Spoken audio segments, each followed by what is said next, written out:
Meus queridos e amados irmãos, sejam bem-vindos. Vamos a mais um estudo. Eterno, grandioso, Criador do céu, da terra e do universo, obrigado pela tua liberdade, pela tua verdade, pela tua justiça, que nos traga o fruto da paz, que nos dê alento para concluir a nossa jornada. Pedimos que nos guie mais uma vez, segundo a tua palavra, que não pode mentir, que é pura e que é fiel. Perdoe os nossos pecados, nos encha com a tua bênção, com o teu Espírito. Abençoe a cada irmão, cada família representada em nome do teu Filho, nosso Salvador Yahushua. Amém. Queridos, o fenômeno dos desigrejados na profecia.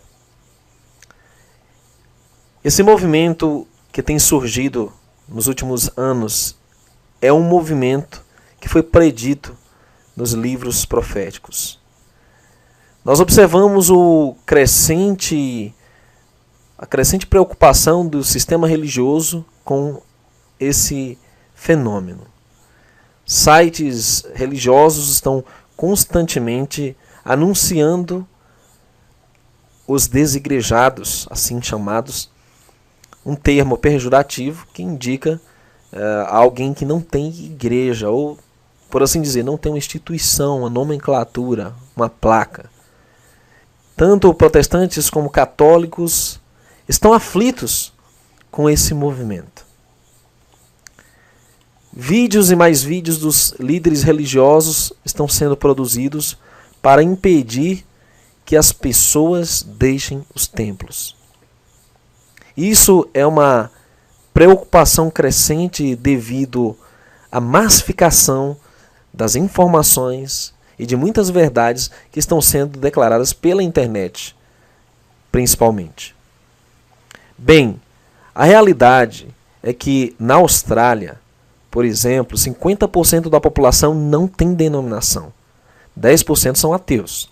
Em 2010, os religiosos lamentam que nos últimos 40 anos perderam seus fiéis. Na França, apenas 37% pertence à denominação. O resto é composto de ateus ou simplesmente não tem denominação. O catolicismo está à beira de um colapso, disse a revista The Economist. Na Irlanda, quase 45% não tem denominação e outros 10% são ateus. As notícias relatam o fim do catolicismo na Irlanda. No Japão, apenas 16% de religiosos.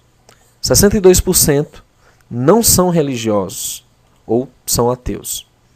Na África do Sul, por exemplo, nós temos entre 2005 e 2012 o número de religiosos caindo para 19%. E na Tunísia, em 2013, cerca de 60% relatou não frequentar mesquitas, mas orar em casa. A razão foi a ideologia violenta que vem sendo aplicada por lá. Nos Estados Unidos, desde 2005, o número de religiosos caiu 13%. 1 em cada 5 não tem afiliação, adultos abaixo de 30, e 1 a cada 3 não tem afiliação religiosa. Milhares de templos estão fechando suas portas a cada ano. No Vietnã, entre 2005 e 2012, o número de religiosos caiu de 53% para 30%. Estatísticas para todos, exceto a Tunísia, foram tiradas do índice global, o Índice de Religião e Ateísmo, publicados pelo Gallup International, e as pesquisas envolveram 57 países, representando mais de 73% da população mundial. Segundo o censo de 2010, o número de evangélicos sem denominação no Brasil é de 9,1 milhões de pessoas. São bons indícios. Mostram o declínio de Babilônia. Mostram que ela está em decadência, assim como as profecias previram. E por que isso está acontecendo, queridos? As Escrituras previram que nos últimos dias o amor ao dinheiro e os prazeres do mundo suplantariam o amor ao Criador. 2 Timóteo 3, 1-5. Atento aos perigos da alma, exclamou o sábio ao Eterno: afasta de mim a vaidade e a palavra mentirosa. Não me des nem a pobreza nem a riqueza. Mantém-me do pão da minha porção de costume. Para que, porventura, estando farto, não te negue e venha dizer: quem é o Senhor? Ou que, empobrecendo, não venha furtar? e tome o nome de Deus em vão. Provérbios 30, verso 8 e 9.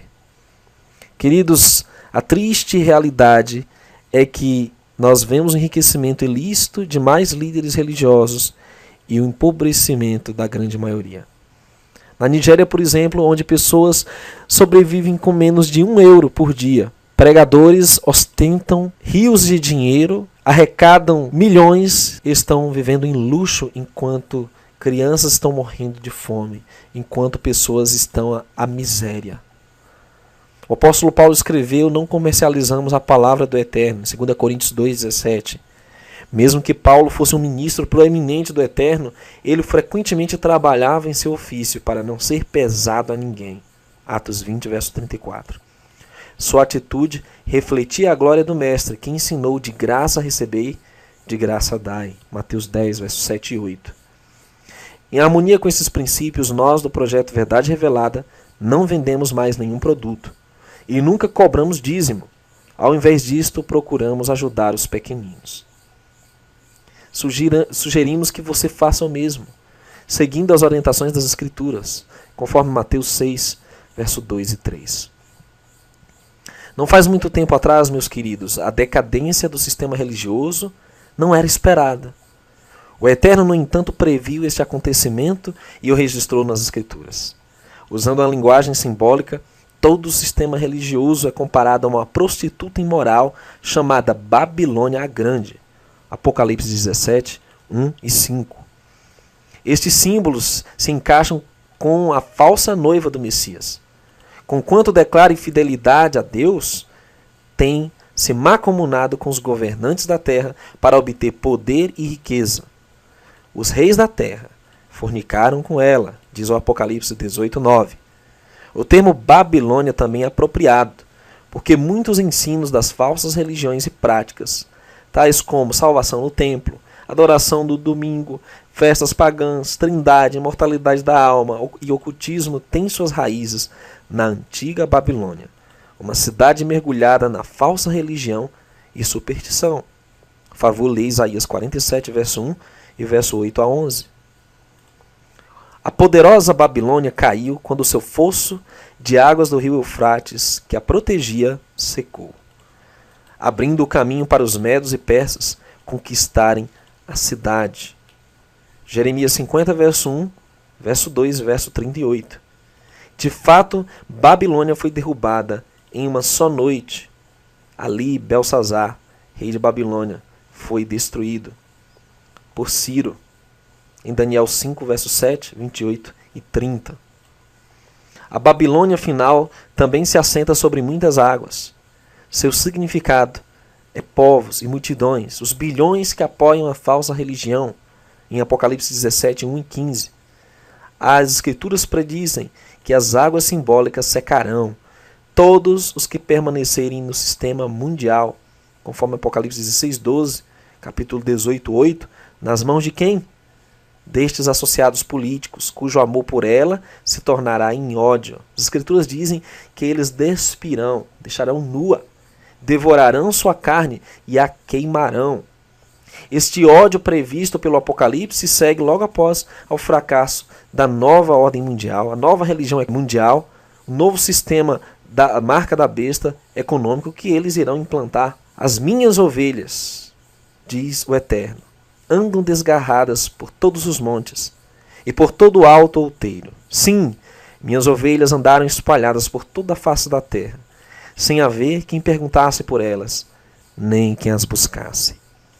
Vivo eu, diz o Eterno, que porquanto as minhas ovelhas foram entregues à rapina, e as minhas ovelhas vieram a servir de pasto a todas as feras do campo, por falta de pastor, e os meus pastores não procuraram as minhas ovelhas, e os pastores apacentaram a si mesmos, e não apacentaram as minhas ovelhas. Queridos, o clamor do Eterno em Malaquias 3 não é que você dê dízimos para os templos, não é que você abasteça os cofres do sistema religioso, mas que você atenda ao clamor da viúva, do órfão, do pobre, que apacente as ovelhas com o pão vivo, com o pão do céu, que é a palavra verdadeira e pura das Escrituras, sem contaminação, sem influência babilônica, sem ocultismo, sem proselitismo, sem manipulação, sem política. É isso que o Eterno deseja. Ezequiel continua: portanto, ó pastores, ouvi a palavra do Senhor. Assim diz o Senhor: eis que eu estou contra os pastores. Das suas mãos demandarei as minhas ovelhas. Eles deixarão de apacentar as ovelhas. Os pastores não se apacentarão mais a si mesmos. Livrarei minhas ovelhas da sua boca, e não lhes servirão mais de pasto. Porque assim diz o Senhor Deus: eis que eu mesmo procurarei pelas minhas ovelhas e as buscarei. Ezequiel 34, 8 a 11. Querido, não se preocupe com os rumos da sua denominação religiosa. Não se preocupe com a influência dos líderes em reformar esse sistema. Isso não compete a você nem a mim, porque o Eterno, Adonai, diz: eu mesmo procurarei pelas minhas ovelhas e as buscarei. Ele tomará a sua obra em suas mãos, ele abreviará em justiça. Meus queridos, quantas vezes nós vemos a preocupação divulgar denominações, arrecadar recursos para falsos líderes, falsos mestres, quando o Eterno diz que suscitaria sobre elas um só pastor, e ele as apacentaria. Ezequiel 34, 23. Yeshua disse: eu sou o bom pastor, e conheço as minhas ovelhas, e das minhas sou conhecido.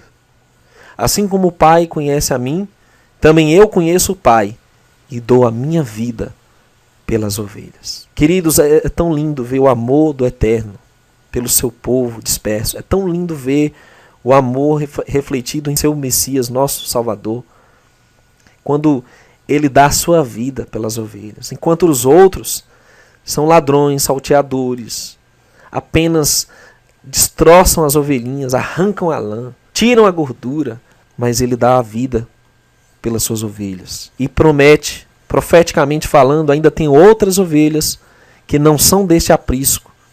Também me convém agregar a estas. Que aprisco havia nos tempos do Salvador? Era o aprisco judaico? Não, porque estes o rejeitaram, na sua maioria, restando apenas um remanescente. Portanto, era o remanescente a que ele se referia. Aqueles que se submetem inteiramente ao Eterno e a seu Filho e nada mais, ninguém mais. Ele diz: também me convém agregar a estas, e elas ouvirão a minha voz, e haverá um rebanho e um pastor. João 10, 14 a 16. Erroneamente, o sistema religioso promete haver um rebanho e um pastor sob os auspícios do anticristo na nova ordem mundial. Esse engodo está enlaçando muitos, mas você e eu temos, meus queridos, que sair de lá e alertar os que ficarem lá. Mas, meus queridos, o Salvador disse que a mulher no poço, a mulher samaritana, crê-me que a hora vem em que nem neste monte, nem em Jerusalém adorareis o Pai. Vós adorais o que não sabeis, nós adoramos o que sabemos, porque a salvação vem dos judeus. Sim, o Salvador veio dos judeus, meus queridos, a linhagem do povo de Israel. Mas ele diz: agora a hora vem em que os verdadeiros adoradores adorarão o Pai em espírito e em verdade, porque o Pai procura tais que assim o adorem. O nosso Salvador disse que nem no monte sagrado, porque no monte era o local sagrado dos samaritanos. Assim como muitas religiões têm lugares sagrados, mas não é lá, nem em Jerusalém, onde havia o templo de Herodes, o templo de Salomão. Não, mas é em espírito, em verdade, com sinceridade e pureza de coração, e buscando seguir as verdades eternas da sua palavra. Meus queridos, o Apocalipse diz que depois dessas coisas viu descer do céu outro anjo que tinha grande poder, e a terra foi iluminada com a sua glória. Ele clamou fortemente com grande voz, dizendo: caiu a grande Babilônia, se tornou morada de demônios, coito de todo espírito imundo, coito de toda ave imunda e odiável. porque as nações beberam do vinho da sua ira, da sua fornicação, e os reis da terra fornicaram com ela, e os mercadores da terra se enriqueceram com a abundância de suas delícias. Sistema político, sistema religioso, todo o sistema econômico. E eu ouvi outra voz do céu que dizia: sai dela, povo meu, para que não sejas participante dos seus pecados e para que não incorras nas suas pragas. O grande movimento chamado pelos religiosos pseudamente de desigrejados está acontecendo porque as pessoas estão se reunindo em casa, estão estudando a palavra sem contaminação, sem influência maçônica de líderes, sem o ponto de vista e a interpretação humana. Esse movimento está acontecendo em todo o mundo. Ele está libertando pessoas de Babilônia. O convite do Eterno é para sair de todo esse sistema que está aí, para que não sejam participantes dos seus pecados. Não participe do comércio deles, das vendas de artigos religiosos deles. Não participe. Não se enriqueça com isso. Não participe das afiliações políticas deles, diz o Eterno, porque isso é odioso. Isso é abominável ao Eterno. Isso é fornicação. Não participe com tais associações ecumênicas que enlaçam as multidões com a falsa premissa de cumprir a unidade cristã, paz e segurança. Não caia nessa armadilha. Meus queridos, o Eterno, Yahweh, Ele somente deve ser exaltado. Devemos apenas defendê-lo e glorificá-lo. E o seu Filho é o Messias, nosso Salvador, Yahushua, aquele que traz o nome do Eterno consigo. O nome do Pai está nele. O Eterno salva. Quando a Babilônia grande for destruída e toda a sua falsa adoração, nenhum mal se fará àqueles que têm fugido do sistema religioso para adorar o Pai em espírito e em verdade. Sim, meus queridos, nossa esperança é ver a terra preenchida com o conhecimento do Eterno, assim como as águas cobrem o mar. Isaías 11, verso 9. Que o Eterno te abençoe. Que Ele te fortaleça para enfrentar toda a oposição que se levantar contra a verdade. E sua decisão de sair de Babilônia. Que Ele te dê sabedoria para falar com amor as verdades cortantes que forem resplandecidas no seu caminho. A graça do nosso Salvador esteja contigo. Até um próximo Hangout.